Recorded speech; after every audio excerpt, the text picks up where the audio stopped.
बिहारी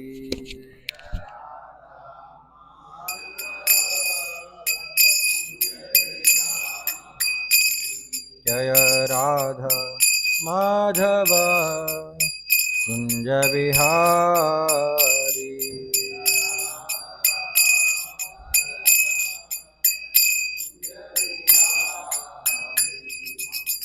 गोपीजन वल्लभ गिरिवरधारी।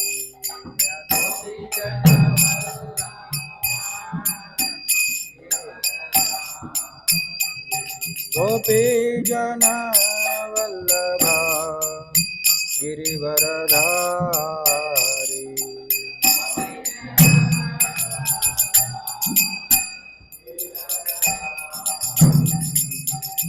यशोदानंदन व्रज जनरंजन।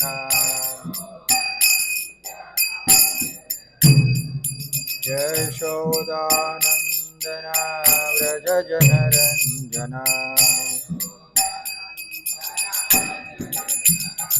यमुना तीरावनचारी।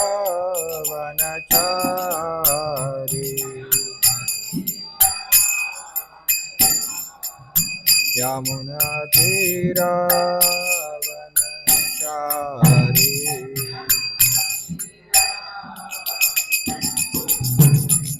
जय राधा माधव कुंज बिहारी।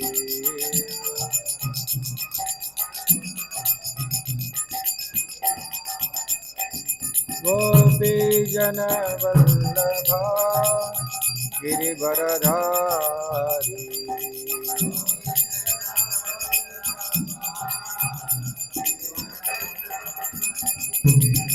यशोदानंदन व्रज जनरंजन। यमुना तीरावनचारी।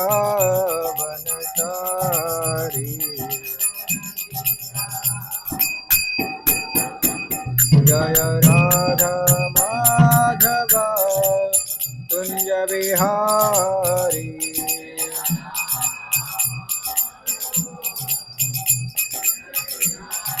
जय राधा माधव कुंज बिहारी।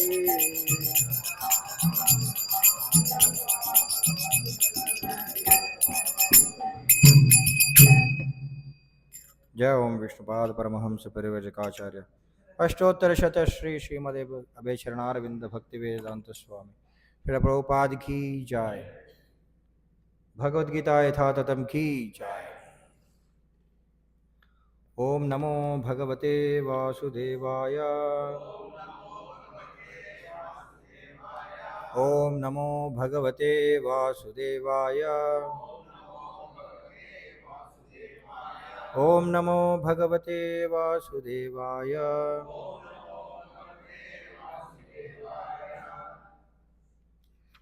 ఈరోజు మనం భగవద్గీత యథాతథము 8వ అధ్యాయం భగవత్ ప్రాప్తి, అందులో 24వ శ్లోకం. 24వ శ్లోకం.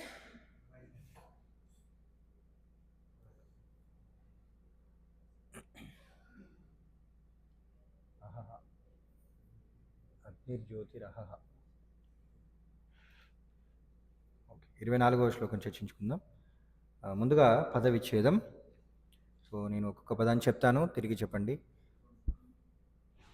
అగ్ని, జ్యోతి, అహహ, శుక్ల, షణ్మాస,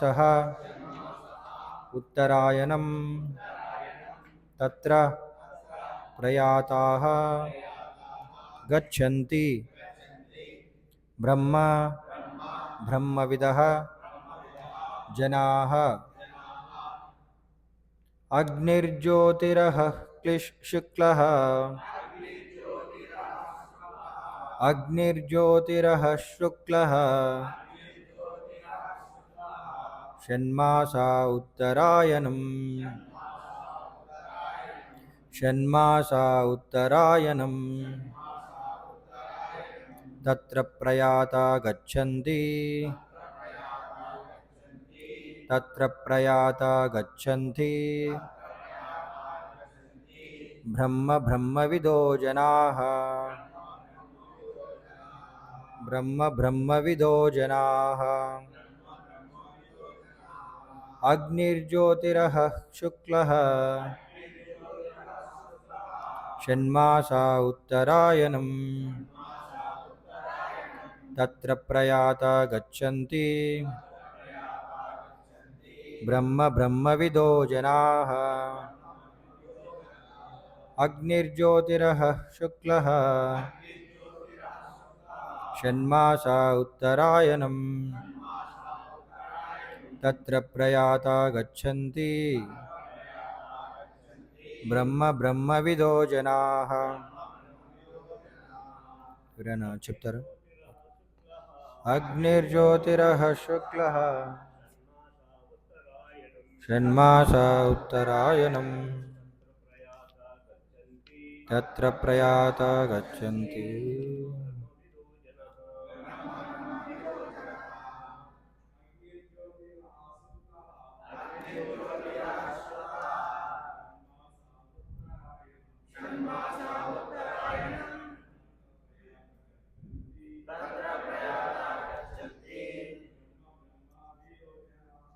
బ్రహ్మ బ్రహ్మవిదో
అగ్నిజ్యోతిరః శుక్లః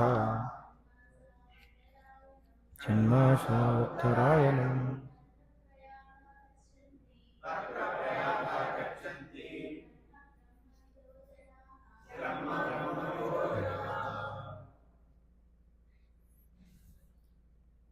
హరే కృష్ణ. అగ్ని అగ్ని, జ్యోతి వెలుగు, అహహ పగలు, శుక్ల శుక్లపక్షము, షణ్మాస 6 నెలలు, ఉత్తరాయణం సూర్యుడు ఉత్తర దిశగా ప్రయాణించేటప్పుడు, తత్ర అప్పుడు, ప్రయాతాః మరణించేవారు, గచ్చంతి వెళతారు, బ్రహ్మ పరబ్రహ్మము చెంతకు, బ్రహ్మవిదః బ్రహ్మమును తెలిసిన వారైన, జనాః జనులు. తాత్పర్య మరియు భాష్యము కృష్ణ కృపామూర్తి అభయచరణ అరవింద భక్తి వేదాంత స్వామి ప్రభుపాద వారిచే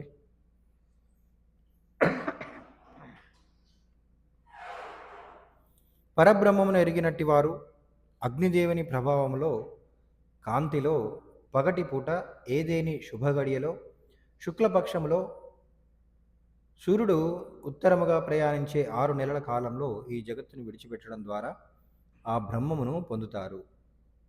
భాష్యం. అగ్ని, వెలుగు, పగలు, శుక్లపక్షము వంటివి పేర్కొనబడినప్పుడు వాటికి అధిష్టాన దేవతలు ఉన్నారని, జీవుడు వెళ్ళిపోవడానికి వారు ఏర్పాట్లు చేస్తారని అర్థం చేసుకోవాలి. మరణ సమయంలో మనస్సు జీవుడిని వేరొక జీవన పథంలో తీసుకొని వెళ్తుంది. మనిషి పైన చెప్పినట్లు నిర్ణీత సమయంలో దైవవశాత్తుగా కానీ ఏర్పాటు ద్వారా కానీ దేహాన్ని విడిస్తే నిరాకార బ్రహ్మజ్యోతిని పొందడం సాధ్యపడుతుంది. యోగ సాధనలో పురోగమించిన యోగులు దేహత్యాగానికి కాలము ప్రదేశము నిర్ణయించుకోగలుగుతారు. ఇతరులకు దానిపై నియంత్రణము ఉండదు. దైవవశాత్తుగా వారు మంగళమయ ఘడియలో దేహాన్ని విడిచిపెడితే జన్మ మృత్యు చక్రానికి తిరిగి రారు. లేకపోతే వారు తిరిగి రావడానికి ఎంతో అవకాశం ఉన్నది. అయినా కృష్ణ భక్తి భావనలోని విశుద్ధ భక్తునికి మంగళమయ ఘడియలో దేహం విడిచినా మంగళమయ ఘడియలో దేహం విడిచినా లేదా అమంగళమయ ఘడియలో విడిచినా అది దైవవశాత్తుగా లేదా ప్రత్యేక ఏర్పాటుతో జరిగినా తిరిగి వచ్చే భయమే ఉండదు. ఓం అజ్ఞానతిమిరాంధస్య జ్ఞానాంజనాశలాకయ చక్షురున్మిళితమైన తస్మై శ్రీ గురవే నమః. నమోం విష్ణుపాదాయ కృష్ణప్రేష్ఠాయ భూతలే శ్రీమతే భక్తి వికాస స్వామినితి నామనే. నమోం విష్ణుపాదాయ కృష్ణప్రేష్ఠాయ భూతలే శ్రీమతే భక్తివేదాంత స్వామినితి నామనే. నమస్తే సారస్వతి దేవి కౌరవాణి ప్రచారణే నిర్విశేష శూన్యవాది పాశ్చాత్య దేశధారణి. వందేహం శ్రీగురో శ్రీయుతపదకమలం శ్రీగురూన్ వైష్ణవాంశ శ్రీరూపం సాగ్రజాతం సహగణ రఘునాథాన్వితం తం సజీవం సాద్వైతం సావధూతం పరిజన సహితం కృష్ణ చైతన్యదేవం శ్రీరాధా కృష్ణ పాదాన్ సహగణ లలిత శ్రీ విశాఖాన్వితాంశ. జయ శ్రీకృష్ణ చైతన్య ప్రభు నిత్యానంద శ్రీ అద్వైత గదాధర శ్రీవాసాది గౌర భక్తవృంద. హరే కృష్ణ కృష్ణ కృష్ణ హరే హరే హరే రామ రామ రామ హరే హరే. హరే కృష్ణ.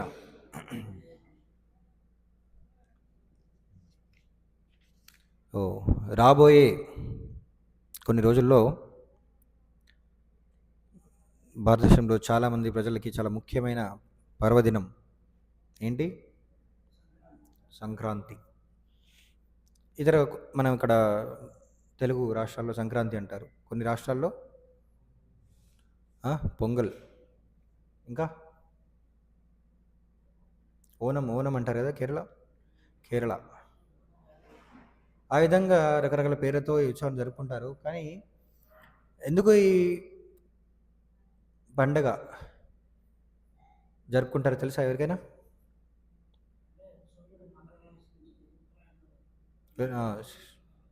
సూర్యుడు ఉత్తరాయణానికి వెళ్ళడం, ఉత్తర ఆయన. ఈ ఉత్తరాయణం దక్షిణాయనం అంటే తెలుసా? ఎంతమందికి తెలియదు? తెలీదా? చాలామందికి తెలుసు, కొందరికి తెలియదు. ఉత్తరాయణం, దక్షిణాయనం. ఆయనం అంటే ప్రవేశించడం, ప్రయాణించడం. ప్రయాణం, ఆయనం అందులోనే ఉందన్నమాట. సో సూర్యుడు దక్షిణ దిశగా ప్రయాణించడం మొదలు పెడతాడంట.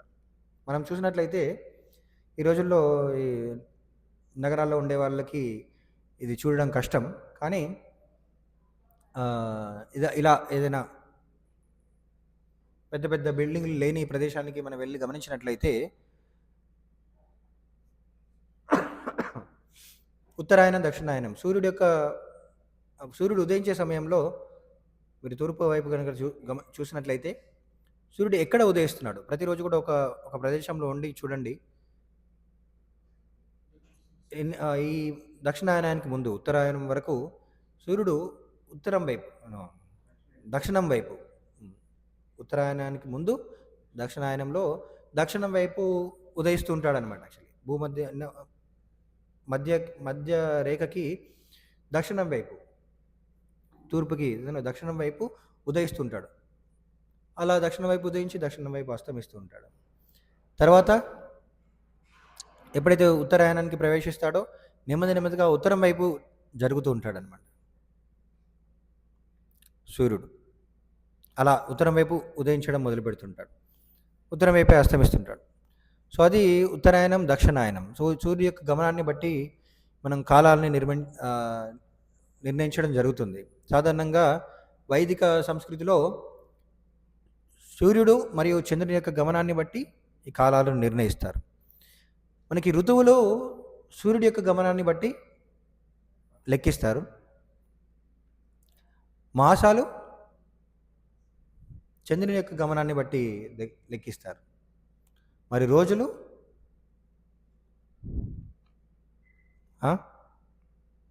రెండు సూర్యుడు చంద్రుడి యొక్క గమనాన్ని బట్టి రోజులు లెక్కిస్తారనమాట. రోజులు ఎలా లెక్క పెట్టాలని చెప్పేసి కొన్నిసార్లు మనం చూస్తుంటాం. ఇవి రెండు, సూర్యుడి యొక్క గమనం, చంద్రుడి యొక్క గమనం సరితూగినప్పుడు అధిక మాసం వస్తుంది. ప్రతిరోజు కూడా సూర్యుడు కొన్ని డిగ్రీలు వెనక్కి ఆలస్యంగా సరళ రేఖ పైన వస్తారనమాట సూర్యుడితో. కాబట్టి ఆలస్యంగా ముందే వస్తుంటాడు చంద్రుడు. సూర్యుడి కంటే కొంచెం వేగంగా తిరుగుతుంటాడు అనమాట. అలా రావడం ద్వారా కొన్ని రోజులకి ఆ దూరం అనేది కొంచెం పెరుగుతుంది. అప్పుడు అది ఆ రోజులన్నీ కలిసి ఒక అధిక మాసంగా ఏర్పడతాయన్నమాట. సరే, ఏదైనప్పుడు కూడా ఎప్పుడైతే సూర్యుడు ఈ దక్షిణ ఉత్తరాన ఉదయించడం మొదలు పెడతాడో అది ఉత్తరాయణం అంటారన్నమాట. సాధారణంగా ఈ సంక్రాంతి రోజే ఉత్తరాయణం మొదలవుతుందని అనుకుంటారు. సంక్రాంతి రోజే మొదలవుతుందా?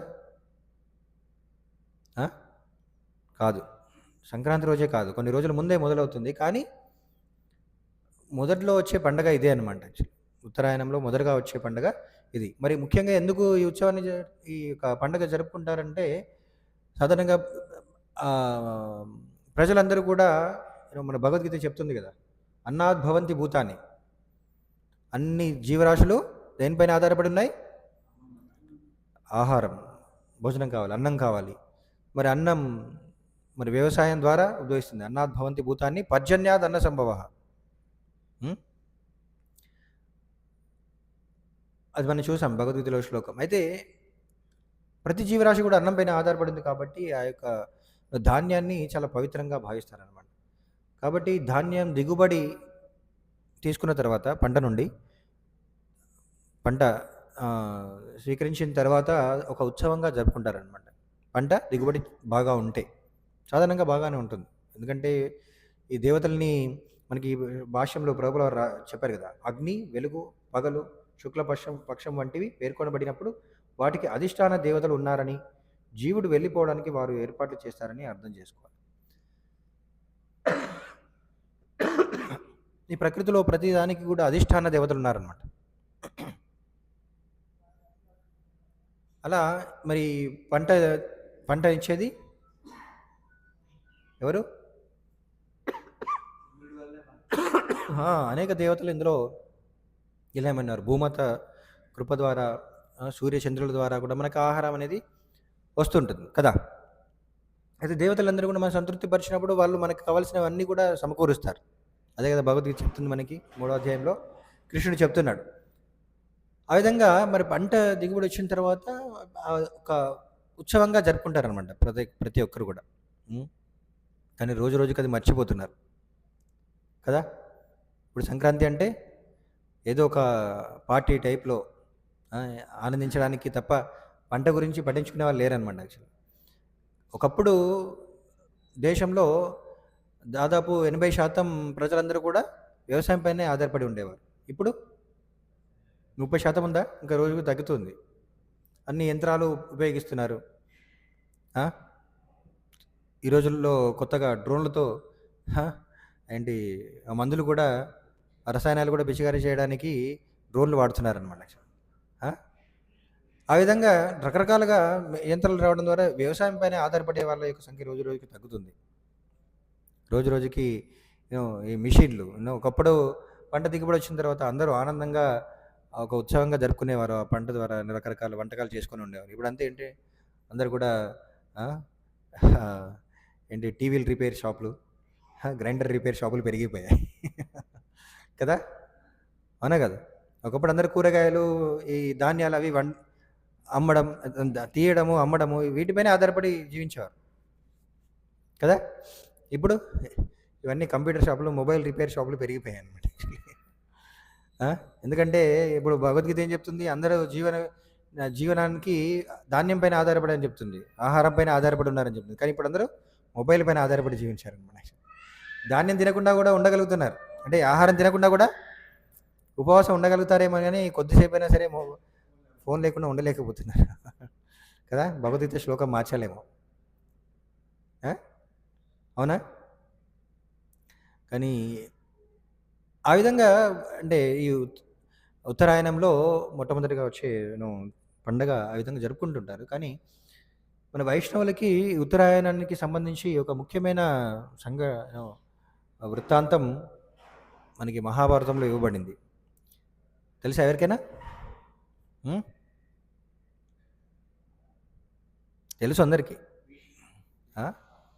భీష్ముడు భీష్ముడు యుద్ధంలో తను గాయపడిన తర్వాత శరీరాన్ని విడవడానికి ఉత్తరాయణం కోసం వేచి చూస్తాడనమాట. భీష్ముడిని అందరికి పరిచయం చేయాల్సిన అవసరం లేదు కదా, అందరికీ తెలుసు కదా.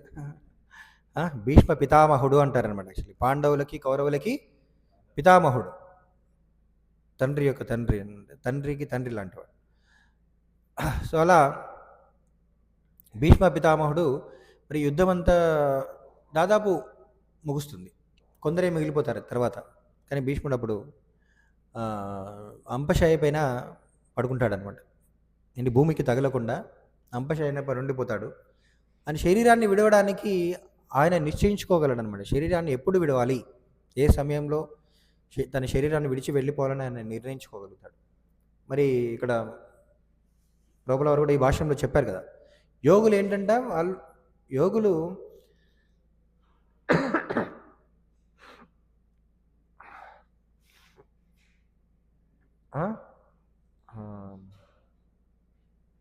యోగ సాధనలో పురోగమించిన యోగులు దేహత్యాగానికి కాలము ప్రదేశము నిర్ణయించుకోగలుగుతారు. దానికి ఉదాహరణ భీష్ముడే అన్నమాట. మనకి అందరికీ తెలిసినవాడు. సో మరి దాని యొక్క ప్రాముఖ్యత ఏంటి, ఎందుకు ఉత్తరాయణం కోసం వేచి చూశాడంట? ఈ శ్లోకం అదే చెప్తుంది. ఏంటి, పరబ్రహ్మము నెరిగినట్టి వాడు అగ్నిదేవుని ప్రభావంలో, అంటే వెలుతురున్న సమయంలో, కాంతిలో, పగటిపూట, ఏదేని శుభగడియలో, శుక్లపక్షంలో. శుక్లపక్షం అంటే చంద్రకాంతి, వెలుతురు ఉన్న వెలుతురు, రాత్రి కూడా వెలుతురు ఉండే సమయం అన్నమాట. సూర్యుడు ఉత్తరముగా ప్రయాణించే 6 నెలల కాలంలో ఈ జగత్తును విడిచిపెట్టడం ద్వారా ఆ బ్రహ్మమును పొందుతారు. భగవంతుని చేరుకోవచ్చంట. నిజానికి బ్రహ్మం అంటే ఇక్కడ నిరాకార బ్రహ్మం అని చెప్పబడింది. కానీ ఎవరైతే భగవంతుని పూర్తిగా తెలుసుకుంటారో భగవంతుని కూడా చేరుకోవచ్చు. అయితే ఇది యోగ విధానాన్ని పాటించే వారికి ఇది ముఖ్యమన్నమాట. ఆ సమయంలో శరీరాన్ని విడవడం ద్వారా వాళ్ళు బ్రహ్మజ్యోతిని చేరుకుంటారు. ఎందుకంటే యోగుల యొక్క లక్ష్యం ఆ బ్రహ్మజ్యోతిని చేరుకోవడం. ఈ భౌతిక ప్రపంచాన్ని విడిచి బ్రహ్మజ్యోతిని చేరుకోవడమే వాళ్ళ యొక్క లక్ష్యం అన్నమాట.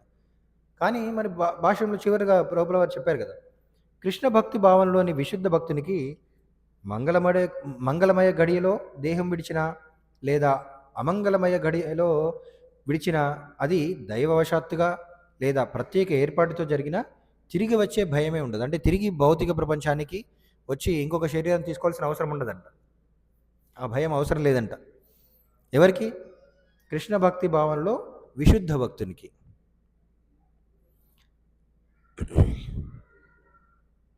భౌతిక ప్రపంచానికి రావాల్సిన అవసరం ఉండదు. మరి భీష్ముడు ఎలాంటి వాడు? అని యోగియా భక్తుడా? భీష్ముడు యోగియా భక్తుడా?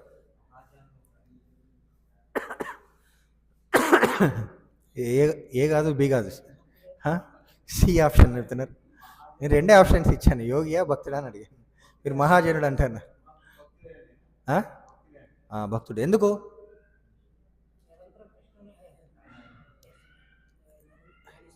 నిరంతరం కృష్ణునే ధ్యానిస్తుంటాడు. ఎలా తెలుసుకోవచ్చు?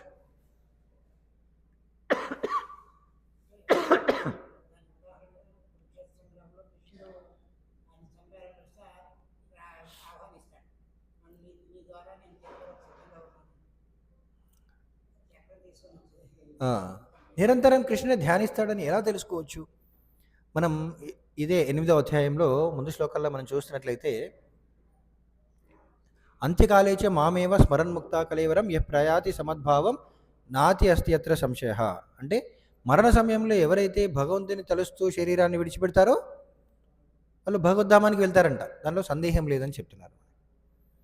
మరి ఎవరు స్మరించగలరు? మరణ సమయంలో కూడా భగవంతుని ఎవరు స్మరించగలరంటే ఇక్కడ చెప్తున్నారు అన్నమాట.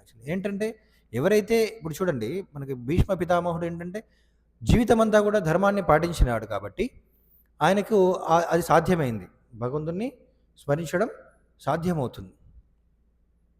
అది ఎలా తెలుస్తుందంటే మరణ సమయంలో ఆయన శరీరాన్ని విడిచిపెట్టే సమయంలో కృష్ణుడే స్వయంగా తన ఎదుట నిలిచున్నాడు కదా.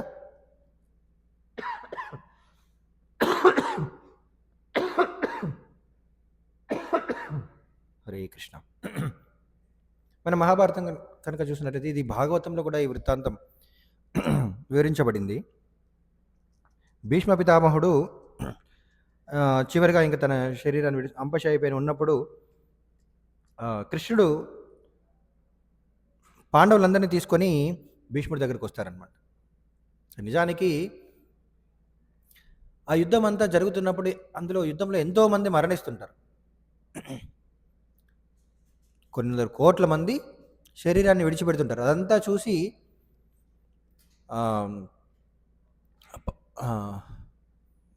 యుధిష్ఠిరుడు చాలా బాధపడతాడనమాట.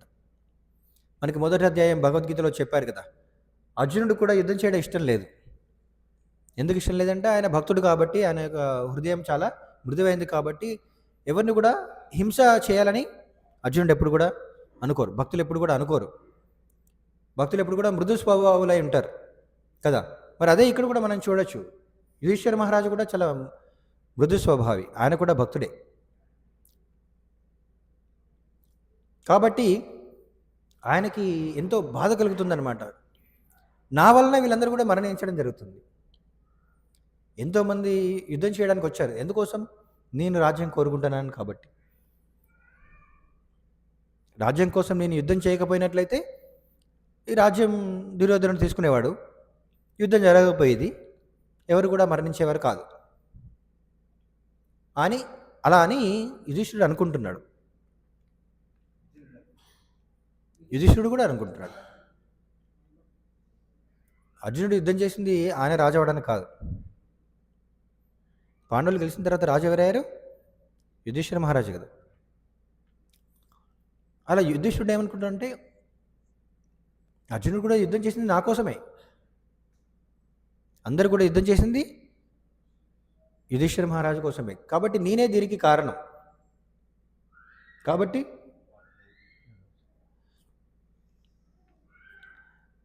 నా వల్లనే ఎంతోమంది మరణించారు, దీనికి నేనే కారణం కాబట్టి దానికి ప్రతిఫలాన్ని నేనే అనుభవించాలని ఆయన బాధపడుతుంటాడు అన్నమాట. కృష్ణుడు చెప్తాడు దానికి కారణం నువ్వు కాదు, అవునా కదా. యుద్ధం చేయను అని అర్జునుడు అన్నప్పుడు కృష్ణుడు ఏం చేశాడు? లేదు లేదు, నువ్వు ఖచ్చితంగా యుద్ధం చేయాల్సిందే, ధర్మాన్ని స్థాపించడానికి యుద్ధం చేయాల్సిందే అని చెప్పాడు. కాబట్టి నేను చేయమన్నాను కాబట్టి మీరు యుద్ధం చేశారు కాబట్టి మీకు దాని ఫలితంతో సంబంధం లేదు అని కృష్ణుడు చెప్తాడు. అయినా సరే యుధిష్ఠిరుడికి సంతృప్తి కలగదు అన్నమాట, ఇంకా బాధలోనే ఉంటాడు. కృష్ణుడు ఏం చేస్తాడు? తర్వాత వేదవ్యాసుని పిలుస్తాడు అనమాట. నేను చెప్తే ఆయన తృప్తి పొందట్లేదు కాబట్టి వేదవ్యాసుడితో కూడా చెప్పిస్తాడు. అయినా సరే సంతృప్తి పొందాడు యుధిష్ఠిరుడు. అప్పుడు కృష్ణుడు పాండవులందరినీ తీసుకొని వచ్చేసి భీష్ముడి దగ్గర తీసుకొని వస్తాడనమాట. భీష్ముడు చెప్తే భీష్ముడు చాలా జ్ఞానవంతుడు అని చెప్పి కృష్ణుడు ఏం చేస్తాడంటే నాకంటే కూడా భీష్ముడు చాలా జ్ఞానవంతుడు. భీష్ముడు చెప్పగలడు, భీష్ముడు యుధిష్ఠిరుడిని సంతృప్తిపరచగలడు, ఆయన సమాధానం చెప్పగలడు అనే ఉద్దేశంతో ఆయన తీసుకొస్తాడనమాట. ఆయన ప్రయత్నిస్తాడు ముందు. సో కృష్ణుడు చూడండి, ఆయన ప్రతి ఒక్కరు కూడా స్వయంగా తను భగవంతుడే అయినప్పటికీ కూడా ఆయన ఈ భూమి పైన లీల చేసే సమయంలో ఎవరికి ఇవ్వాల్సిన గౌరవం వాళ్ళకి ఇస్తారనమాట. మరి భీష్మ పితామహుడు అందరికంటే నువ్వు పెద్దవాడు, గౌరవించదగినవాడు కాబట్టి ఆయనను గౌరవించాలి, ఆయన ద్వారానే వీళ్ళకి ధర్మబోధ చేపిద్దామని చెప్పేసి తీసుకొస్తాడనమాట. అవునా కదా. మనం ఎవరైనా సరే మనకంటే ఇతరులు గొప్పవాళ్ళు ఉన్నప్పుడు మనం వాళ్ళు గుర్తించడం కష్టం. ఇతరుల యొక్క గొప్పతనాన్ని గుర్తించడం ముఖ్యంగా ఈ కలియుగంలో ఈ రోజుల్లో చాలా కష్టం అన్నమాట. అవునా కదా. ఎవరికైనా చెప్పారనుకోండి, మీరు చాలా బుద్ధిమంతులండి. సాధారణంగా ఒక వ్యక్తి ఉన్నాడు అనుకోండి. ఆయనకి ఏదో చిన్న పని చేస్తున్నాడు. ఆయనకి చెప్పాను, మీరు చాలా జ్ఞానవంతులండి. మీరు ఇంతకంటే ఎక్కువ చదువుకోవచ్చు. మీరు ఇంకా ఇంతకంటే పెద్ద ఉద్యోగం చేయొచ్చు అంటే ఏమంటారు? సంతోషిస్తారు. సంతోషంగా ఉంటారు. అవునా కదా? ఎవరైనా వ్యాపారం చేస్తున్నారనుకోండి. అరే! మీకెంత వ్యాపార చతురత ఉన్నదండి. మీరు హ్మ్. వ్యాపారంలో మెళకువలు చాలా మీకు తెలుసు. ఇంతకంటే పెద్ద వ్యాపారం కూడా మీరు చేయగలరా అని చెప్పామనుకోండి. ఇప్పుడు వాళ్ళు చాలా ఆనందిస్తారు. అవునా కాదా? ఆనందిస్తారు. కానీ ఎవరికైనా చెప్పారనుకోండి, మీకు అంతగా జ్ఞానం లేదండి మీకు అని చెప్పేసాను అన్నా అనుకోండి. ఏం చేస్తారు? ఒప్పుకుంటారా? ఆ? అసలు పూర్తిగా జ్ఞానం లేనివాడు కూడా ఒప్పుకోడనమాట యాక్చువల్లీ. ఆ? ఆ? కొందరు అప్పుడప్పుడు ఉంటారు నేను పిల్లలు వాళ్ళు సరే లోక జ్ఞానం తెలియని వాళ్ళు ఉంటారు. వాడు కూడా నీకు బుద్ధి లేదురా అంటే మాత్రం వాడికి వెంటనే కోపం వస్తుంది అనమాట. పూర్తిగా బుద్ధి లేని వాడు కూడా నీకు బుద్ధి లేదంటే కోపం వస్తుంది. అలా మనకి అహంకారం అనమాట యాక్చువల్. కానీ కృష్ణుడు మనకి వైదిక సంస్కృతిలో ఎవరికి ఇవ్వాల్సిన గౌరవం వాళ్ళకి ఇచ్చేవారనమాట. ఒక వ్యక్తి ఎంత ఉన్నత స్థానంలో ఉన్నా సరే ప్రతి ఒక్కరు కూడా కృష్ణుడిని గౌరవిస్తుంటారు అప్పుడు కదా. వాళ్ళందరికీ తెలుసు కృష్ణుని యొక్క స్థానం. పాండవులకి, భీష్ముడికి అందరికీ తెలుసు అక్కడ. అందరూ కూడా కృష్ణుడిని పూజిస్తుంటారు. ప్రతి ఒక్కరు కూడా కృష్ణు దగ్గరికే వెళ్తారు. ఏ సలహా కోసమైనా సరే, ఏదైనా సరే.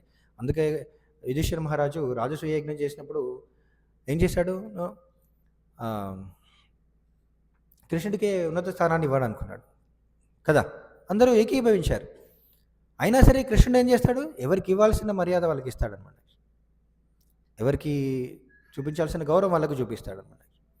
సో అదే ఆయన యొక్క యూనో విధేయత, ఆయన యొక్క కృప, ఒక విధంగా చెప్పాలంటే భగవంతుడి యొక్క కృప ఆయన భక్తులపైన కృప అలా చూపిస్తుంటాడు. మరి అలా యుధిష్ఠిర మహారాజు ధర్మరాజు అలా సందేహంలో ఉన్నప్పుడు కృష్ణుడు పాండవులందరినీ కూడా ఆయన దగ్గరికి తీసుకొచ్చేసి భీష్ముడి ద్వారా వాళ్ళకి ధర్మబోధన చేపిస్తాడు అనమాట. మీరు మీ సందేహాలన్నీ కూడా ఆయన నుండి సమాధానాలు పొందవచ్చు. మీ సందేహాలకి ఆయన నుండి సమాధానాలు పొందవచ్చు అని చెప్తాడు అనమాట యాక్చువల్గా.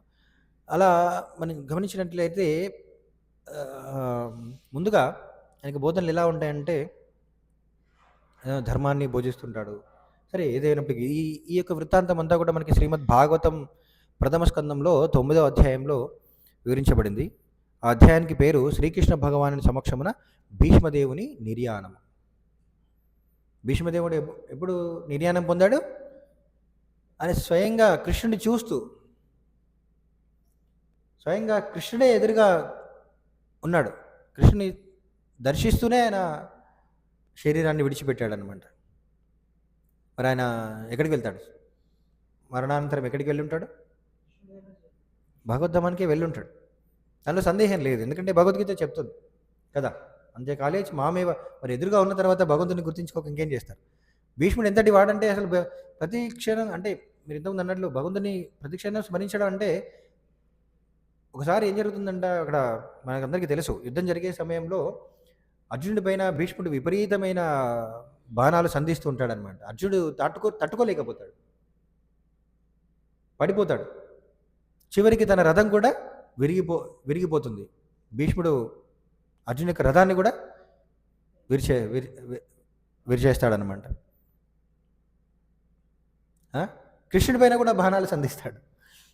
అర్జునుని నుదుడి పైన కొడతాడనమాట. అర్జునుడు కింద పడిపోతాడు. అప్పుడు వెంటనే కృష్ణుడికి కోపం వస్తుందన్నమాట. తన ప్రతిజ్ఞను కూడా పక్కన పెట్టేసి యుద్ధం చేయను, అసలు నేను ఆయుధాన్ని ముట్టుకోనని ప్రతిజ్ఞ చేస్తాడు. అయినా సరే భక్తుడి కోసం వెంటనే ఆ బండి యొక్క ఇరుసుని తీసేసి ఆ చక్రాన్ని తీసుకొని భీష్ముడి పైన సంధించడానికి వస్తాడనమాట. అప్పుడు భీష్ముడు అసలు సాధారణంగా ఆ సమయంలో ఎవరికైనా ఎలా అంటే, ఇంకా కృష్ణుడు చక్రం పట్టుకున్నాడంటే ఎవరైనా తప్పించుకోగలరా? మరణం సిద్ధం పడాలన్నమాట. యాక్చువల్ మరణించడానికి సిద్ధపడాలి. ఇక వేరే మార్గం లేదు. ఒకసారి రాకే కృష్ణ మారే కృష్ణ రాకేకే. కృష్ణుడు చంపాలనుకుంటే ఎవరు కూడా రక్షించలేరు, కృష్ణుడు రక్షించాలనుకుంటే ఎవరు కూడా చంపలేరు. సో వెంటనే ఆయన చూడండి, మరణం సంభవిస్తుందని తెలిసినప్పుడు ఎవరికైనా భయంగా ఉంటుంది. అవునా కదా? ఎవరికైనా భయంగా ఉంటుందా? భయం లేని వాళ్ళు ఎవరు ఉన్నారు ఇక్కడ? ఎవరు లేరా? అందుకనే కదా మనకి ఏదైనా అపాయం జరిగినప్పుడు వెంటనే దాని నుంచి తప్పించుకోవడానికి ప్రయత్నిస్తుంటాం. అవునా కదా? ఎందుకంటే మరణం అంటే అది మనం 4 రకాల సమస్యలో అదొక అతి ఏమంటారు, చాలా బాధను కలిగిస్తుంది. మరణ సమయం ఎంతో బాధగా ఉంటుందండి. కానీ భీష్ముడు అక్కడ భయపడట్లేదు, బాధపడట్లేదు, ఆనందంగా ఉన్నాడంట. ఎందుకు? కృష్ణుని దర్శించుకోగలుగుతున్నాడు.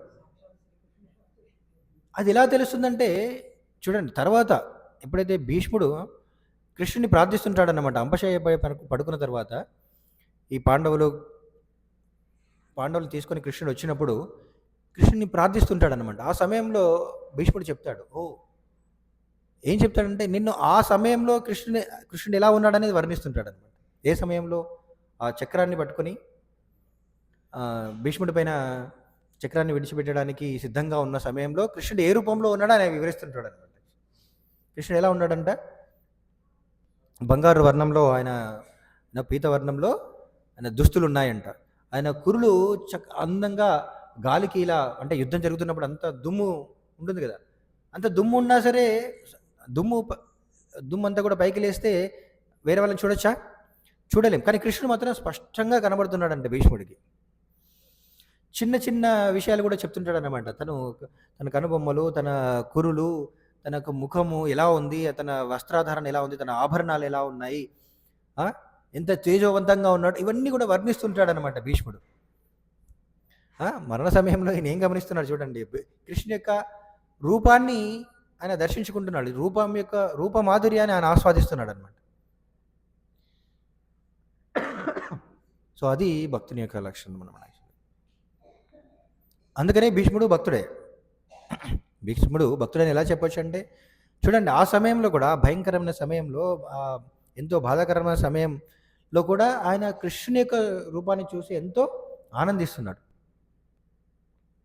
అది ఇక్కడ మనకి ప్రార్థనలో చెప్తుంటాడు అనమాట. కృష్ణ, నీ రూపం నేను మర్చిపోలేకపోతున్నాను. ఆ దృశ్యమే నాకు ఇంకా కళ్ళ ముందు కదులుతుంది. ఇక్కడ కూడా కృష్ణుడే ఉన్నాడు ఎదురా, కానీ ఆ దృశ్యం అలా ఆయన, ఎందుకంటే భీష్ముడు మనకి ప్రభువారు చెప్తారనమాట, వీర్యరసంలో ఉంటాడనమాట. యాక్చువల్లీ అండ్ కృష్ణుని వీర్యరసంలో చూడాలని, ఆ వీర్యరసంలో కృష్ణుతో సంబంధం ఏర్పరచుకోవాలి అనేది భీష్ముడి యొక్క భావన. కాబట్టి ఆ రూపాన్ని చూసినప్పుడు ఆయనకి ఎంతో ఆనందం కలుగుతుందంట భీష్ముడికి. అందుకని ఆ రూపాన్ని వర్ణిస్తుంటాడు అనమాట. అలా మనం గమనించినట్లయితే, సో భీష్ముడు అలా అంపశయ్యపైన ఉన్న తర్వాత పాండవులు అందరూ వస్తారు. అక్కడ ఏం జరుగుతుందనేది కొన్ని శ్లోకాలు చదువుతాను, విందాం. ఇది చాలా చక్కగా వర్ణించడం జరిగింది శ్రీమద్ భాగవతంలో. ఆ సమయమున అతని సోదరులందరూ సువర్ణాభరణ భూషితములైన ఉత్తమాశ్వములను భూంచిన సుందరమైన రథములపై అతని వెంట వెళ్ళారు. వ్యాసదేవుడు మరియు ధౌమ్యుడు వంటి ఋషులు కూడా వాళ్ళు వెంట నుండిరి. సో సోదరులందరూ కూడా అలంకరింపబడిన రథాల్లో భీష్ముడి దగ్గరికి వెళ్ళారంట. దేవదేవుడైన శ్రీకృష్ణుడు అర్జునుడితో రథారూఢుడై వారి వెంట వెళ్ళెను. ఆ విధంగా తన అనుయాయులతో పరివృత్తుడై ఉండేటి కుబేరుని వలె ధర్మరాజు మిగిల శోభించాను. కుబేరుడు అంటే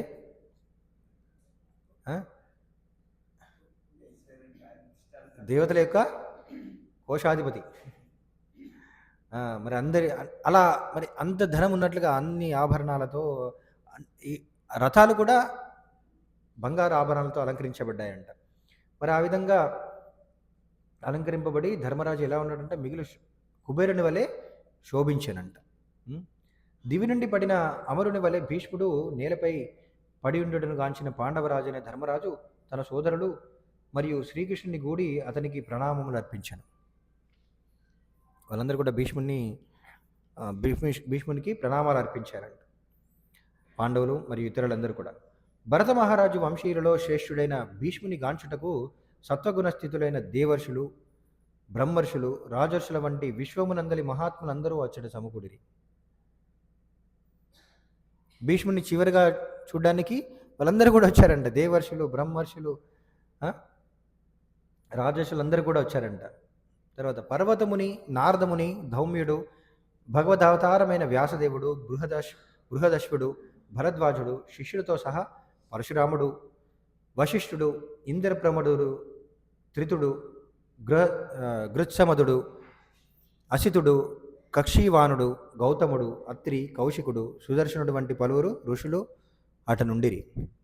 అక్కడ వీళ్ళందరూ ఋషులు ఉన్నారంట. చూడండి, అందరూ కూడా భీష్ముడిని చూడడానికి వచ్చారు. మరి వాళ్ళు ఎందుకు అలా వచ్చినప్పుడు మరి భీష్ముడు ఏం చేస్తాడో చూద్దాం. శుకదేవ గోస్వామి వంటి వారు, పలువురు ఇతర పవిత్రాత్మలు, కశ్యప, అంగీరసాదులు తమ తమ శిష్యులను కూడి అతడుకు ఇచ్చేసిరి. ఇంకా ఎంతోమంది ఋషులు దేశకాలానుగతముగా ధర్మ నియమములన్నింటినీ పూర్ణముగా నెరిగినందున అష్టవసువులలో శ్రేష్ఠుడైన భీష్మదేవుడు అక్కడకు చేరిన మహాభాగులందరినీ సాదరముగా ఆహ్వానించాడు. మన ఆయన స్థితి ఏంటి? ఆయన అంబశయ పైన పడుకొని ఉన్నాడు, లేవగలడా? ఆయన శరీరం అంతా కూడా బాణాలు గుచ్చుకొని ఉన్నాయి, రక్తం స్రవిస్తుంది. అయినా సరే ఆయన ఆహ్వానించాడంట. ఎలా ఆహ్వానించాడు? శ్రీకృష్ణ భగవానుడు సర్వుల హృదయమునందు విరాజమానుడై ఉన్నను తన అంతరంగిక శక్తి ద్వారా తన దివ్య రూపమును ప్రకటించుచుండును. అట్టి దేవదేవుడు భీష్ముని ఎదుటనే ఆసీనుడై ఉండెను. భీష్మదేవుడు అతని మహిమలను సంపూర్ణంగా ఎరిగి ఉన్నందున తగిన రీతిని అర్చించెను. అంటే ఎలా ఆహ్వానించాడంటే, ఆయన లేచి నిలబడకలేకపోవచ్చు, కానీ వాళ్ళందరినీ కూడా మాటల ద్వారా, తన వాక్కు ద్వారా గౌరవించాడనమాట. వాళ్ళకి ప్రణామాలు అర్పించాడు. అక్కడికి వచ్చిన వాళ్ళందరినీ కూడా గుర్తించి వాళ్ళకి నమస్కరించాడనమాట వాక్కుల ద్వారా. అంతే కదా. మనం ఎప్పుడైనా హాస్పిటల్లో ఉన్నామనుకోండి, బంధువులు ఎవరైనా చూడడానికి వస్తే వాళ్ళని పలకరిస్తే సరిపోతుంది అనమాట. యాక్చువల్లీ మనం లేచి వాళ్ళకి మర్యాద చేయాల్సిన అవసరం లేదు, అవునా కదా. సాధారణంగా మన ఇంటికి వస్తే మనం మర్యాద చేయాలి, అదే మర్యాద. వాళ్ళకి కావాల్సినవన్నీ కూడా ఏర్పాట్లు చేయాలి. కానీ మనమే లేవలేని పరిస్థితిలో ఉన్నప్పుడు వస్తే ఏం చేస్తాం? పలకరిస్తే సరిపోతుంది. వాళ్ళు ఎంతో ఆనందంగా స్వీకరిస్తారు కదా. సో అలా మనసుతో, వాక్కుతో వాళ్ళందరినీ కూడా గౌరవించాడంట. ముఖ్యంగా కృష్ణుణ్ణి. ఇక్కడ ఏం చెప్తున్నాడు?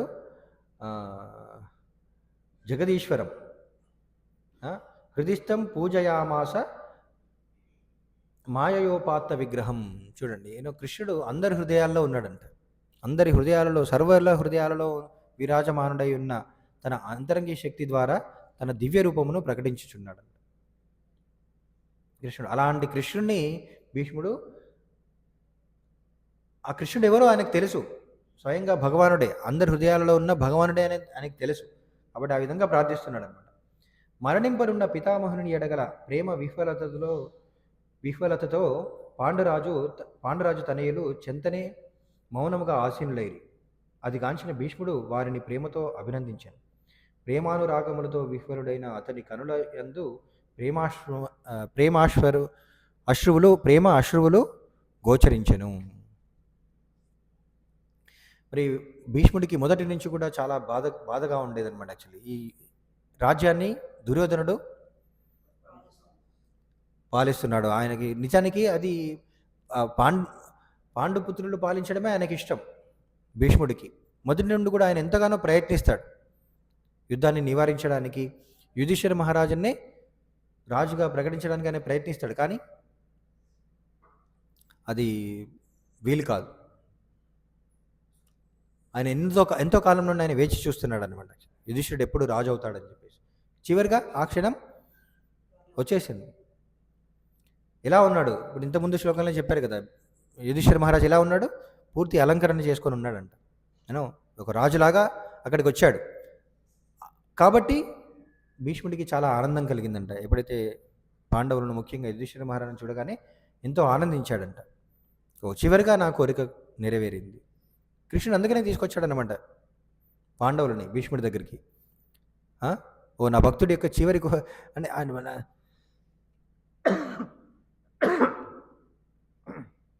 చిరకాల కోరిక అంటారు మనకి. ఎంతో కాలం నుండి కోరుకుంటున్నాడు కోరిక, మరి అది తీరుతుంది, తీరకుండా వెళ్ళట్లేదు. చూడు చివరిగా యుధిష్ఠిరుడే రాజు అయిపోయాడు అని చూపించడానికి తీసుకొచ్చాడు అనమాట కృష్ణుడు. ఉం? నీ కోరిక నేను నెరవేర్చాను చూడు అని చెప్పేసి. ఆ? అందుకనే అప్పుడు భీష్మదేవుడు ఏమంటున్నాడట అంటే, అహో చూడండి, అహో కష్టం అహో అన్యాయం యద్యూయం ధర్మనందనాహ జీవితం నార్హత క్లిష్టం విప్రధర్మాచ్యుతాశ్రయ.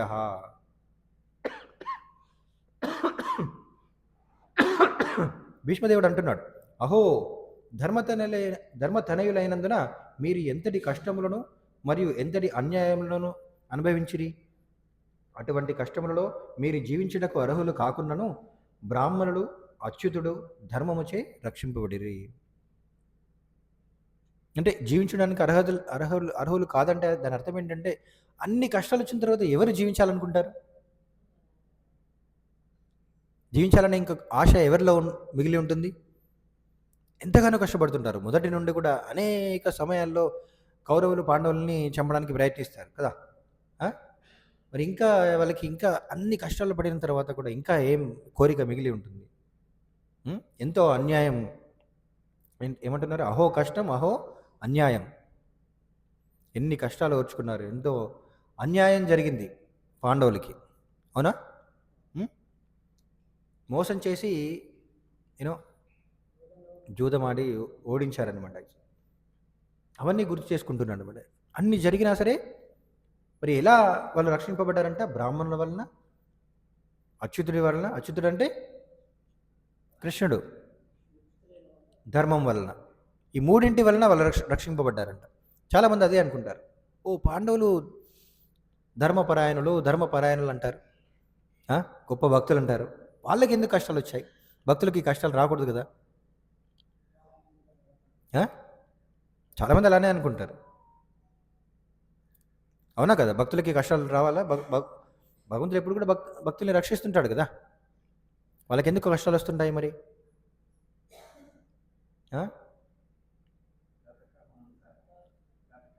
గత కర్మానుసారం కష్టాలు వస్తుంటాయి. ఈ భౌతిక ప్రపంచం అనేది ఈ కర్మభూమి. గత కర్మానుసారం కష్టాలు వస్తుంటాయి. కానీ ఇక్కడ ముఖ్య విషయం ఏంటంటే వాళ్ళు రక్షింపబడ్డారు. ధర్మో రక్షతి రక్షిత. ధర్మాన్ని పాటించే వారికి, భక్తులు మరియు భక్తియుక్త సేవ చేసేవారికి రక్షణ ఎప్పుడూ ఉంటుంది అనమాట. భగవంతుని చేత రక్షణ ఎప్పుడూ ఉంటుంది. అది ఇక్కడ ముఖ్య విషయం అనమాట. మరి అంత కష్టాలు పడిన తర్వాత వాళ్ళు ఎలా జీవించి ఉన్నారంటే, వాళ్ళ యొక్క ధర్మమే వాళ్ళని రక్షించింది, వాళ్ళ యొక్క భక్తి భావన వాళ్ళని రక్షించింది అనమాట. అలా కాకుండా మనకు పూర్వజన్మ కర్మల్ని అనుభవిస్తూ మనం ధర్మాన్ని పాటించకుండా భక్తి చేయకుండా ఉన్నట్లయితే ఏం జరుగుతుంది మరి? మనమే పాండవులు లాంటి పరిస్థితులు ఉంటే ఎప్పుడో దేహాన్ని విడిచిపెడతామన్నమాట. మరి అన్ని కష్టాలు పడిన తర్వాత ఎలా వాళ్ళు లక్కాగ్రహం నుంచి బయటపడగలిగారు?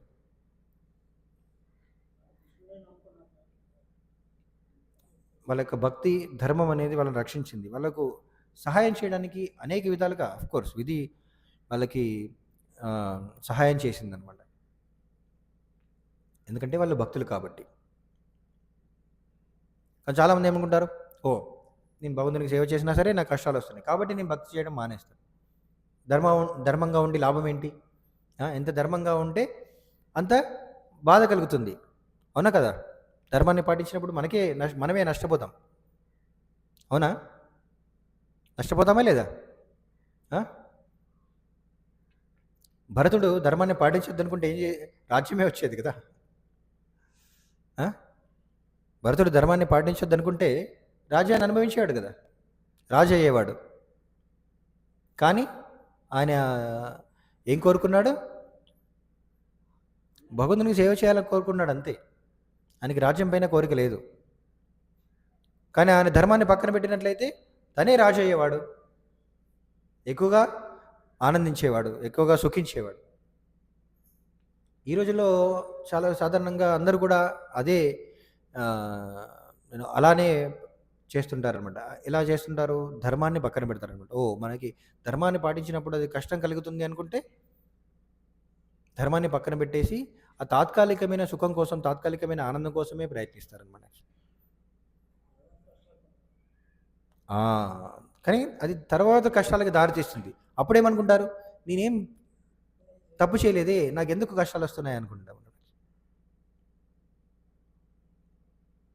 అప్పుడు అర్థం కాదనమాట. ఏం అర్థం కాదు. రకరకాల వ్యాధులొస్తుంటాయి.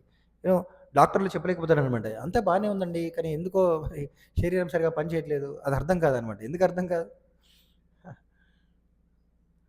లేకపోతే అంతా బానే ఉంటుంది. అందరూ బానే ఉంటారు. సడెన్‌గా ఎవరో మోసం చేస్తారు. ఏదో ఒక సమస్య జీవితంలో రకరకాల సమస్యలున్నాయి. దానికి యూనో మనం వాటి గురించి ఎన్నో సార్లు చర్చించుకున్నాం. అనుకోని సమస్యలు ఎన్నో వస్తుంటాయన్నమాట. అనుకోని సమస్యలు దానికి కారణాలు కూడా మనం చెప్పలేం. అరే! ఇలాంటి వాళ్ళకి ఇలా జరిగిందేంటి? అని చెప్పేసి మనకనిపిస్తుంది. ఎందుకలా జరగాలి? ఆ!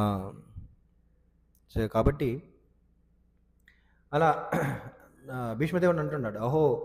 అహో కష్టం, అహో అన్యాయం. ఎన్నో కష్టాలు పడ్డారు. ఎంతో అన్యాయం జరిగింది. కానీ మీరెందుకు రక్షింపబడ్డారంటే, ఎలా రక్షింపబడ్డారు? బ్రాహ్మణుల వలన, అచ్యుతుడి వలన, భగవంతుడి వలన, ధర్మం వలన మీరు రక్షింపబడ్డారు. మీ ధర్మమే మిమ్మల్ని రక్షించిందని చెప్పారు. ఆ! ఇక తర్వాత చెప్తున్నారు. ఇక నా కోడలైన కుంతీదేవి అతిరథుడైన పాండురాజు మరణానంతరము పెక్కు సంతానమును కలిగిన విధవ అయినందున పలు కష్టములను అనుభవించెను. మీరు పెరిగి పెద్దవారైన పిమ్మటయు మీ కర్మల వలన ఆమెకు గొప్ప దుఃఖము సంప్రాప్తించాను. ఈ కర్మల వలన అంటే మీరు చేసే పనుల వలన అంటే రాజ్యం కోసం యుద్ధం చేయాల్సి వచ్చింది, అడవులకు వెళ్ళాల్సి వచ్చింది, ఇవన్నీ యూనో యుద్ధం ఆడాల్సి వచ్చింది. వీటి వలన తను ఎన్నో కష్టాలు పడాల్సి వచ్చింది. నా అభిప్రాయం ప్రకారం ఇదంతయు అనివార్యమైన కాలము వలనే సంభవించి ఉన్నది. మేఘమండలము వాయువు వశమై ఉన్నట్లు ప్రతి లోకవాసులు అట్టి ప్రతి లోకవాసులను అట్టి అనివార్యమైన కాలమునకు వశలయ్యుందురు. చూడండి ఇక్కడి నుంచి గమనిస్తుండండి. భీష్ముడు ఏం చెప్తున్నాడు ఇక్కడ? వాళ్ళకి కష్టాలు రావడానికి కారణం ఏంటంటే అనివార్యమైన కాలం. ముందు ఏం చెప్తున్నాడు? కొన్ని కర్మ వలన అన్నాడు. ఇప్పుడు అనివార్యమైన కాలం వలననే ఇదంతా కూడా సంభవించింది అంటున్నాడు. తర్వాత చివరికి ఎక్కడికి వెళ్తాడో చూడండి. తర్వాత ఏమంటున్నాడు? అహో కాల ప్రభావం ఎంత విచిత్రమైనది. కాల ప్రభావం అది నిక్కముగా అనివార్యమైనది. లేనిచో ధర్మదేవత తనయుడైన ధర్మరాజు, గదాధారి అయిన భీముడు, గాంధీవమును దాల్చిన గొప్ప వెలుకాడైన అర్జునుడు, మరియు అన్నింటికీ మించిన పాండవులకు ప్రత్యక్ష హితైషి అయిన శ్రీకృష్ణ భగవానుడు ఉన్న చోట విపత్తులు కలుగుతాయన్నది ఎట్లు సంభవం? ఎందుకో అందరు గొప్పవాళ్ళే. అర్జునుడు, భీముడు, కృష్ణుడు కూడా ఉన్నాడు వాళ్ళతో. ధర్మరాజు వాళ్ళ వైపే ఉన్నాడు. అయినా సరే కాల యొక్క ప్రభావం వలన ఇదంతా జరిగింది అంటున్నాడు. తర్వాత భగవానుని యోచనను ఎవ్వరూ ఎరగజాలరు. మహత్తత్వవేత్తలైన వారు తీవ్రముగా విచారణలు కావించినను ఆ విషయమున మోహితులగుచున్నారు. మరి ఎందుకు ఇలా జరిగింది ఎవరు అర్థం చేసుకోలేరు. ఎందుకలా అంటే భగవాన్ని యోచన వలన ఇదంతా జరిగిందంటున్నాడు. తర్వాత కావున ఓ భరతశ్రేష్ఠ, ఇదంతయు భగవాన్ని యోచన అని నేను భావించుచున్నాను. ముందుగా కర్మ అన్నాడు, తర్వాత విధి అన్నాడు, తర్వాత కాలం ప్రభావం అన్నాడు, తర్వాత చివరికి భగవంతుడి యొక్క ఏర్పాటుంట. భగవాన్ని యోచనయేనని నేను భావించుచున్నాను. అట్టి అచింత్యమైన భగవత్ సంకల్పమును ఆమోదించి దానిని అనుసరించుము. భగవంతుని యొక్క ఏర్పాటును దానికి వ్యతిరేకంగా వెళ్ళకూడదు. ఏం చేయాలి?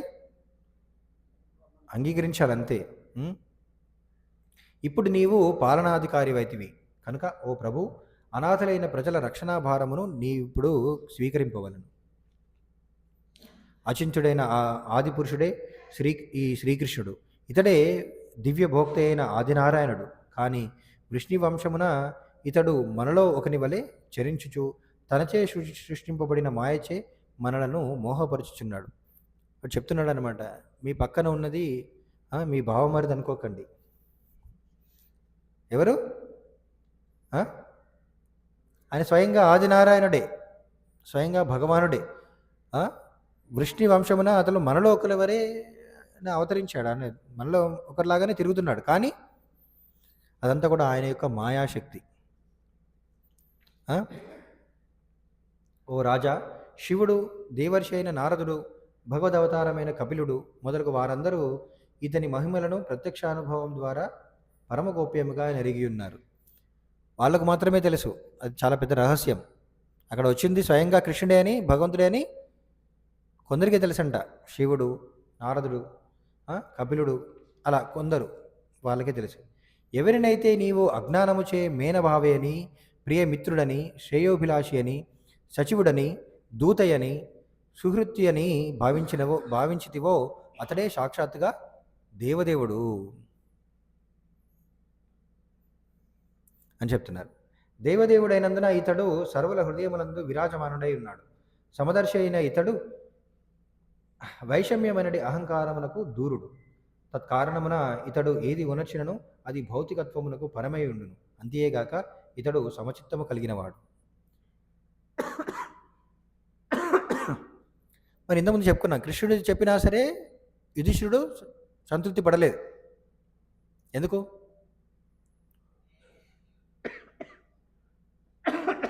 మా బావ అలానే చెప్తాడులే, నేను ఏం చేసినా కరెక్టే అంటాడు. అంతే కదా, బంధువులు ఏమంటారు? మనం అధర్మం చేసినా సరే పర్లేదురా, బాధపడకుండా నువ్వు కరెక్టే చేసావు అంటారా కదా. మన వాళ్ళు అనుకున్నప్పుడు ఏం చేస్తారు? మనకే సపోర్ట్ చేస్తారనమాట. మరి అలా అనుకున్నాడేమో, కృష్ణుడు చెప్పినా సరే ఆయన సంతృప్తి పడలేదన్నమాట. కానీ ఇక్కడ అందుకనే భీష్ముడు చెప్తున్నాడు అనమాట, స్వయంగా ఆయన భగవంతుడే. అజ్ఞానంతో మేనబావే అని అనుకుంటున్నారు, కానీ స్వయంగా భగవంతుడే ఆయన ఎదుట నిలిచిన్నది.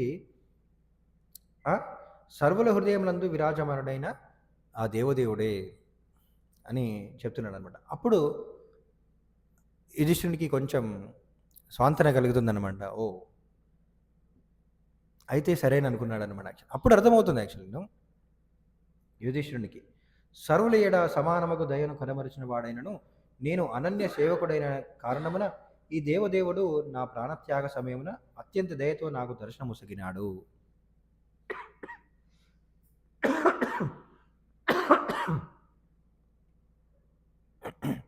చూడండి, భీష్ముడికి ఎందుకు దర్శనమిచ్చాడంట కృష్ణుడు?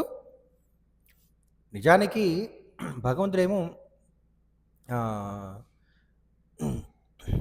పక్షపాతి కాదు. భగవంతుడు సమూహం సర్వభూతేషు, అందరూ నాకు సమానమే అంటున్నాడు కదా.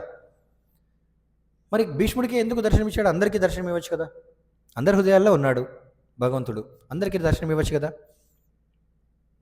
కానీ ఇవ్వడు. ఎందుకు మరి భీష్ముడికి దర్శనం ఇచ్చాడట? ఇక్కడ చెప్తున్నాడు, సర్వుల ఏడ సమానముకు దయను కనబరిచిన వాడైనను నేను అనన్య సేవకుడైన కారణమున. అనన్య సేవకుడు అంటే అనన్య అంటే ఏంటి? ఎల్లప్పుడూ ఇతర ఇతర కోరికలు ఏమీ లేకుండా భగవంతుని యొక్క సేవని ఎప్పుడు కూడా ధర్మాన్ని పాటిస్తుంటాడు. అనన్య సేవకుడైన కారణమున ఆ దేవదేవుడు నా ప్రాణత్యాగ సమయమున అత్యంత దయతో నాకు దర్శనం ఉసిగాడు. భగవంతుని మరణ సమయంలో స్మరించడం మన చేతిలో ఉండదు, అది భగవంతుని చేతిలోనే ఉంటుందన్నమాట. కానీ ఎప్పుడది అనన్య భక్తి చేతను, ధ్యానము చేతను, పవిత్రమైన నామకీర్తనము చేతను భక్తుని మనస్సునందు సాక్షాత్కరించు శ్రీకృష్ణ భగవానుడు దేహత్యాగ సమయమున అతనిని సర్వవిధములైన కామ్యకర్మల బంధము నుండి విముక్తిని చేయను. ఇలా పవిత్రమైన నామకీర్తనం చేత, ధ్యానం చేత, అనన్య భక్తి చేత భగవంతుణ్ణి ప్రార్థించినప్పుడు భగవంతుడిని మనం స్మరించగలుగుతాం మరణ సమయంలో, లేకపోతే స్మరించలేం. చతుర్భుజములను దాల్చిన వాడును మరియు ఉదయించి సూర్యుని వంటి ఎర్రని నేత్రములతో శోభిల్లు ముఖపద్మమున చిరునవ్వును కలవాడు అగు నా ప్రభువు, నేను ఈ భౌతిక దేహమును పరిత్యజించే క్షణమున దయచేసి నా చెంతనే వేచియుండుగాక. మళ్ళీ ప్రార్థిస్తున్నాడు అనమాట, కృష్ణ అప్పుడు వెళ్ళకు, నేను శరీరాన్ని విడిచిపెట్ట. అంటే ఇది ఉత్తరాయణం రోజు కాదు, దానికంటే ముందే వచ్చారనమాట పాండవులు. ముందే భీష్ముని కలుసుకోవడానికి వచ్చారు.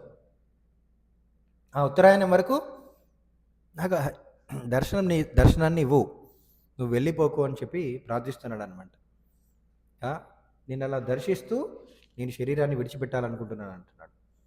ఇంకా సూత గోస్వామి, ఇదంతా భాగవతంలో సూత గోస్వామి ఇంకా చెప్తున్నాడు, భీష్మదేవుని హృదయమైన పలుకులను ఆకర్ణించిన ధర్మరాజు పిదప వివిధ ధర్మ నియమములను గూర్చి ఋషుల సమక్షమున అతనిని అడిగెను.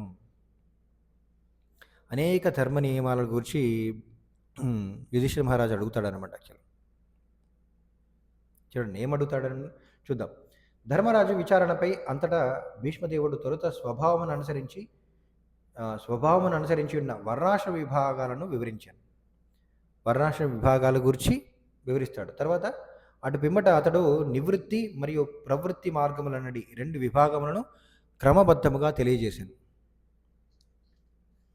తర్వాత నివృత్తి ఏంటి, ప్రవృత్తి ఏంటి అంటే మన గుణాలని బట్టి పనిచేయడమా, గుణాలని అధిగమించి పనిచేయడమా అనే దాన్ని బట్టి కూడా వివరించాడు. తర్వాత తదుపరి దాన ధర్మములను, రాజధర్మములను, మోక్ష ధర్మములను వాటి విభాగమును అనుసరించి వివరించాను. అటు పిమ్మట స్త్రీ ధర్మములను మరియు భక్తుల ధర్మములను రెండింటినీ సంక్షేపముగాను మరియు విస్తారముగాను వివరించి చెప్పాను. స్త్రీ ధర్మం కూడా ముఖ్యం. చూడండి, చాలామంది వర్ణాశ్రమ ధర్మం ఉంటారు. స్త్రీ ధర్మం కూడా వర్ణాశ్రమ ధర్మంలో ఒక భాగమే అనమాట. యాక్చువల్లీ స్త్రీ ధర్మం కూడా ముఖ్యమైనది, దాన్ని ప్రత్యేకంగా వివరించాడు. ఈ రోజుల్లో చాలామంది అంటున్నారు స్త్రీలు కూడా పురుషులతో సమానమే. ఆధ్యాత్మికంగా అందరూ సమానమే, కానీ సామాజికంగా ప్రతి ఒక్కరు కూడా వారి ధర్మాన్ని అనుసరించి ప్రవర్తించాల్సిన అవసరం ఉంది. స్త్రీలు స్త్రీ ధర్మాన్ని పాటించాలి, మరి పురుషుల్లో కూడా వర్ణాన్ని అనుసరించి బ్రాహ్మణ, క్షత్రియ, వైశ్య, శూద్ర ధర్మాన్ని అనుసరించి వాళ్ళు ప్రవర్తించాల్సి ఉంటుంది. అప్పుడే పురోభివృద్ధి అనేది జరుగుతుంది. లేకపోతే మళ్ళీ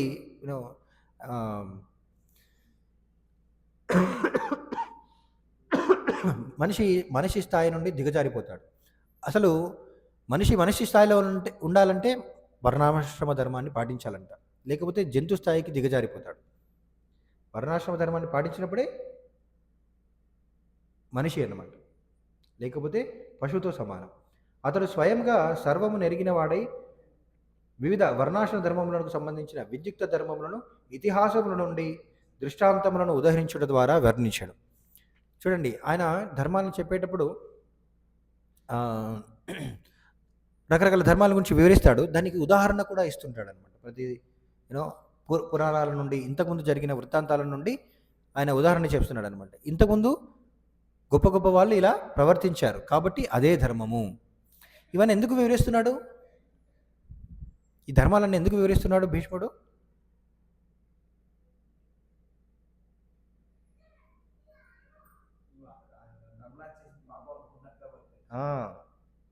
ధర్మరాజు ఏమనుకుంటున్నాడు? నేను చేసింది పాపం, ఎంతోమంది మరణానికి నేనే కారణమని ఆయన అనుకున్నాడు. కాబట్టి అది ఎందుకు పాపం కాదు, తను చేసింది పూర్తిగా ధర్మబద్ధమైనదని నిరూపించడానికి ఈ ధర్మాలన్నీ కూడా వివరిస్తున్నాడు అనమాట. ముందుగా ఆ అవగాహన ఉండాలి కదా. భీష్మదేవుడు విద్యుక్త ధర్మమును గూర్చి వర్ణించుచుండగా ఉత్తరాయణ కాలము సమీపించెను.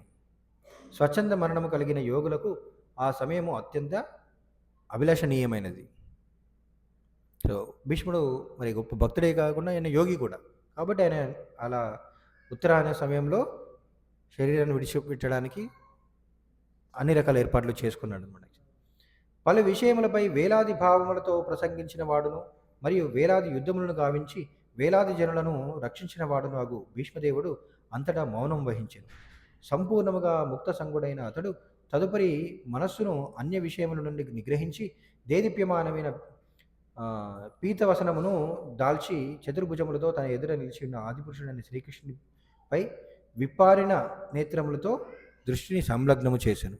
ఇంకా అన్నీ అప్పటి వరకు ధర్మాలన్నీ వివరించి ఇంకా అప్పుడు కేవలం భగవంతుడినే అలా ఏకాగ్రత, కన్నులు కూడా ఆర్పకుండా కృష్ణున్నే చూస్తూ సిద్ధంగా ఉన్నాడు అనమాట. ఇంకెందుకు ఉత్తరాయణం వచ్చింది, శరీరం విడిచిపెట్టడానికి సిద్ధంగా ఉన్నాడు. సో ఇది మనం చూడొచ్చు.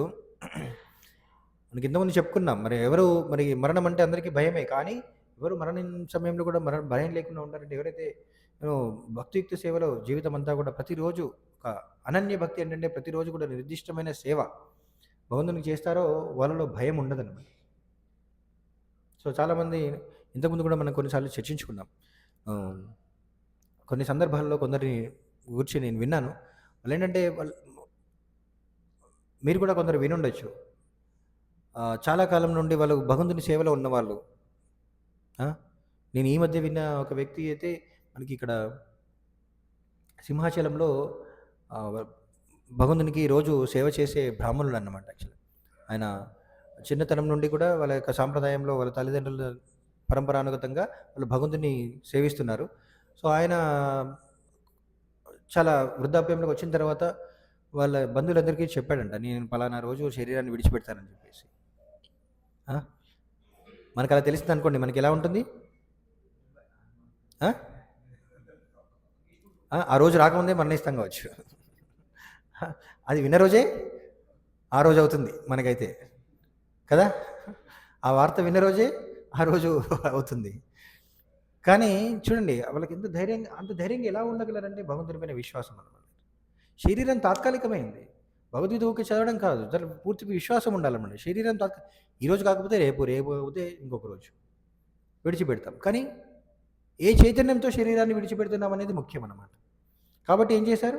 వాళ్ళు ఎప్పుడు కూడా భగవంతుని సేవలో ఉన్నారు కాబట్టి ఆయన చివరి రోజుల్లో ఎప్పుడు కూడా రాముడి గురించే మాట్లాడుతుండేవారన్నమాట. ఎవరైనా సరే తనని కలవడానికి వస్తే మా ఇంట్లో ఫంక్షన్ ఉంది, ఇన్విటేషన్ ఇవ్వడానికి రాకూడదు ఆయన దగ్గరికి. వాళ్ళ ఇంట్లో పై అంతస్తులో ఉండేవాడంట. ఎవరు కూడా ఈ గ్రామ్యగత యూనో భౌతిక విషయాలు మాట్లాడడానికి రాకూడదని చెప్పాడంట. మా మనవడి పెళ్ళవుతుంది, ఆయన మనవరాలు పెళ్ళవుతుంది, మనవడికి ఉద్యోగం వచ్చి ఓకే, అందరూ బాగానే మంచిదే. కానీ ఓకే అవన్నీ కూడా జరుగుతూనే ఉంటాయి. కానీ ఎవరైనా వస్తే ఇప్పుడు కూడా రాముడి గురించే చర్చిస్తుండేవాడు అనమాట. అలాంటి వ్యక్తి ఒకరోజు పలానా రోజు నీ శరీరాన్ని విడిచిపెడతానన్నాడంట. రోజు కూడా ఉదయాన్నే 4 గంటల వరకే లేచి సిద్ధమై ఆయన సాధన చేస్తుండేవాడు అనమాట. యాక్చువల్లీ అంటే వాళ్ళు పారాయణ చేస్తుంటారు కదా రకరకాలైన. మనకి భీష్ముడు కూడా మనకి అందరికీ పారాయణ చేయడానికి ఏమిచ్చాడు? విష్ణు సహస్రనామాలు. అదే సమయంలో అంపశయ్య పైన పడుకొని కృష్ణుని ప్రార్థిస్తాడు. సహస్రనామాలతో ఆయనను కీర్తిస్తాడనమాట. సో మనందరం కూడా అది నేర్చుకోవాలి. సో అలా విష్ణు సహస్రనామాలు ఇచ్చాడు. అలా వీళ్ళు ఆయన కూడా భగవంతుని రకరకాల పారాయణాలు, అలా పూజలు అవన్నీ కూడా చేస్తుండేవాడు అనమాట. ఉదయం 4 గంటల నుండి 11 గంటల వరకు. 11 గంటల తర్వాతనే ఆయన అల్పాహారం తీసుకునేవాడు అనమాట. చాలా సాధన చేశాడు కాబట్టి ఆయన చివరి రోజు కూడా ఉదయాన్నే లేచి స్నానం చేసి ఉదయమే బ్రహ్మ ముహూర్తంలోనే ఆయన చైర్లో కూర్చున్నాడంట. అలానే శరీరాన్ని విడిచిపెట్టాడు అనమాట. చూడండి అతనికి ఏమన్నా ఎటువంటి భయం లేదు. కాబట్టి అది సాధ్యం, అది ఎవరికైనా సాధ్యం. సో మరి మరణ సమయంలో మనం భయపడుతూ ఉన్నట్లయితే మళ్ళీ అలాంటి శరీరమే మనం పొందుతామన్నమాట. కానీ ఈ భీష్ముడు మనందరికీ కూడా చాలా ఆదర్శప్రాయమైనమాట. యాక్చువల్లీ ఇంతకుముందు చెప్పినట్లు ఏంటంటే ప్రభు చెప్పారు కదా, ఆయన మహాజనులలో ఒకరు. 12 మంది మహాజనులు ఉంటారు, అందులో ఒకరు భీష్ముడు, భీష్మ పితామహుడు. ఆయన నుండి మనం ఆదర్శంగా తీసుకోవాలన్నమాట. యాక్చువల్లీ ఆయన అఫ్కోర్స్ ఆయనలాగా శరీరాన్ని మనకు కోరినట్లు విడిచిపెట్టకపోవచ్చు. కానీ భాష్యంలో ఈరోజు మనం చర్చించిన శ్లోకంలో భాష్యంలో ప్రభువారు చివరిగా ఏం చెప్తున్నాడు? కృష్ణ చైతన్యంలో ఎవరైతే ఉన్నారో వాళ్ళు ఏ క్షణమైనా సరే శరీరాన్ని విడిచిపెట్టినా సరే భగవద్ధామానికి వెళ్తారు. వాళ్ళకి ఇలాంటి ఉత్తరాయణం దక్షిణాయనంతో పని లేదు. ఉదయం సాయంత్రం దాంతో పని లేదన్నమాట. కృష్ణపక్షమా శుక్లపక్షమా ఇవన్నీ లెక్కించాల్సిన అవసరం లేదు. కానీ ఒకటే లెక్కించాల్సింది ఏంటి? భగవంతుని స్మరించగలగాలి. భగవంతుని ఎప్పుడు స్మరించగలం? భగవంతునికి ప్రతిరోజు కూడా భక్తియుక్త సేవ చేసినట్లయితే, అనన్య భక్తులైతే భగవంతుని స్మరించగలుగుతారు. అప్పుడు భగవంతుడే మనకి గుర్తు చేస్తాడనమాట. ఒకవేళ మనం మర్చిపోయే పరిస్థితి ఉన్నా సరే భగవంతుడే మనల్ని గుర్తు చేస్తాడనమాట. భగవంతుడే స్వయంగా దర్శనం ఇవ్వచ్చు.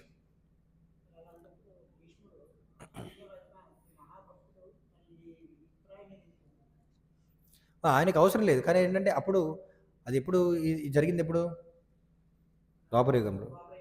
ద్వాపరయుగంలో ఈ ధర్మ విధానాలన్నీ కూడా పాటిస్తూ ఉండేవారనమాట. యాక్చువల్లీ ఈ ధర్మ విధానాలు ఎలాంటివంటే గొప్ప గొప్ప భక్తులు ఈ ధర్మాలని పాటించిన అవసరం లేదు. అయినా సరే ఇతరుల కోసం వాళ్ళు అలాంటి నియమాలను పాటిస్తుంటారు. అదే మన భీష్ముడికి అవసరం లేదు. కానీ ఆయన ఇతరులకి ఆదర్శంగాను, తర్వాత ఆ, ఒక ఒక ధర్మాన్ని, ఒక నియమాన్ని పాటిస్తున్నప్పుడు దాన్ని ఉల్లంఘించారన్నమాట. గొప్ప గొప్పలో ఎప్పుడు కూడా అలా ఉల్లంఘించారనమాట. అనవసరంగా ధర్మాన్ని పాటిస్తూనే ఉంటారు. అయితే భీష్ముడు కూడా ఏంటంటే ఆయనకు అవసరం లేదు, ఆయనకు తెలియదని కాదు, బట్ ఆ శక్తులు ఉన్నాయి, ఆ విధమైన అనుకూలమైన వాతావరణం ఉంది కాబట్టి అలా చేశాడనమాట. ఏమే చివరిగా చెప్పినట్లు అది కూడా భగవంతుని ఏర్పాటే కావచ్చు. ఎందుకంటే ఆయన పాండవులకి తర్వాత రాజ్య పరిపాలన చేయడానికి కావలసిన ధర్మ నియమాలన్నీ కూడా ఆయన బోధిస్తాడు. అది భగవంతుని యొక్క ఏర్పాటు. ఎందుకంటే భగవంతుడే స్వయంగా వాళ్ళందరినీ కూడా తీసుకొస్తాడు ఆయన దగ్గరికి కదా. అలా కూడా మనం తీసుకొచ్చారు మనకి. హరే కృష్ణ. ఇంకా ఏమైనా సందేహాలు?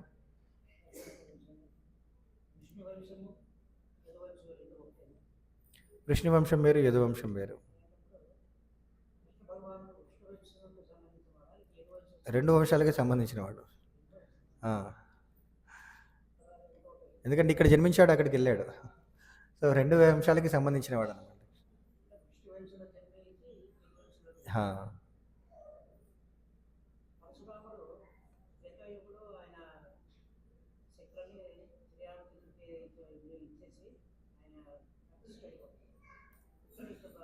పరశురాముడు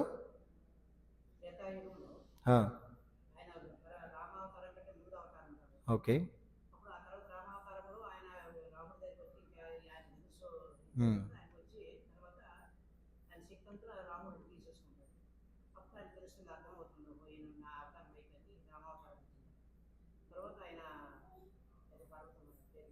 ఓకే.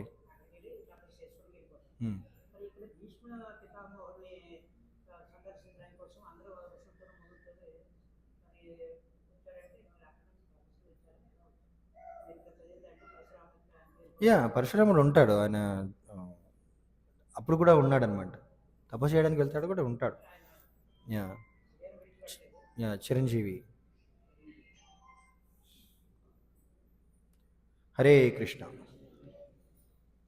श्रीमद्भागवतम की जाए, श्रीमद्भगवद्गीता यथातथम की जाए, శ్రీల ప్రభుపాద్ की जाए. హరే కృష్ణ. ఇప్పుడు హారతి ఉంటుంది.